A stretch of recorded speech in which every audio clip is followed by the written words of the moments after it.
Ariel Helwani at UFC 113 with the natural Randy Couture. Randy, we've heard some rumors about you. Anything you can confirm?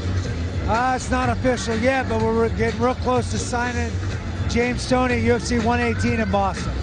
What do you think of that matchup? Because I know when James Toney when they first announced him coming to the UFC, you were on Twitter, you were asking for it.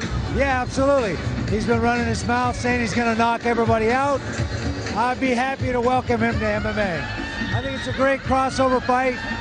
You know, since I've been in this sport for 13 years, everybody's been comparing us to boxers. So to have a world-class boxer finally step up and sign on the dotted line is a big deal. Do you think a guy like him deserves to be fighting in the octagon?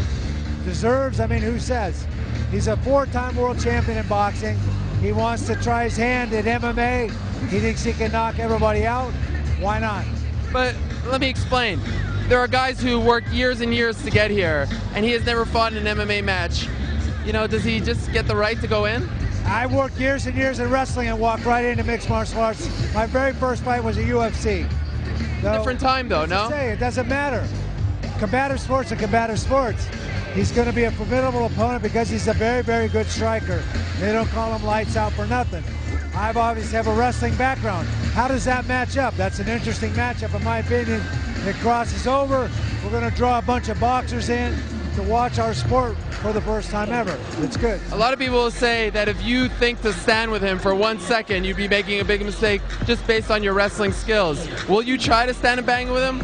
I'm not going to stand and bang with him. That'd be stupid, but 1 second? Come on, give me a break. Right.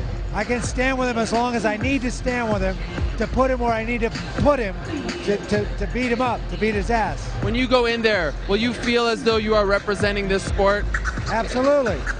That's the whole point of the fight. It's a crossover fight, boxing versus MMA.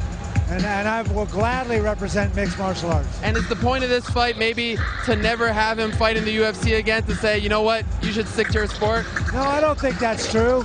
I think he wants to transition into mixed martial arts. Unfortunately, he's jumping right in. I think in a matter of time with his background, he could be a very, very good mixed martial artist. How much is he going to learn between now and the end of August? That's the question. And then finally, a victory over James Toney. Does that still put you in line for a future light heavyweight title shot? Do you think that still, you know, does what you need to do? I don't think it has anything to do with that. I don't think that puts me in title contention. I don't think it's a title contending fight. I think, obviously, I'm here watching to see what unfolds with Shogun and Machida tonight. I think I've already made my statement in the light heavyweight division as one of the #1 contenders. There's a lot of tough guys in the light heavyweight division.